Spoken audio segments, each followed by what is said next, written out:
if you want to become exceptionally great in business, like King Solomon in the Bible,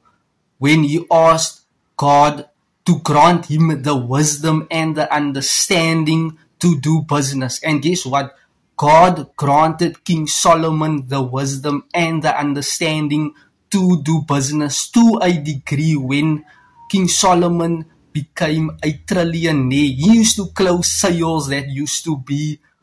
hundreds of millions of dollars per one transaction, per one client or one customer. Think about that. The wisdom, the insight, the knowledge, the expertise, the experience King Solomon had to conduct business seminars presenting to multiple people, where those people paid him in gold and silver and whichever payment methods that was available back then. So if you want to become exceptionally great, you have to always ask and seek for that wisdom, that understanding on how you can become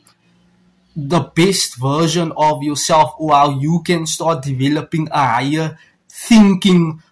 behavior or thought patterns, or how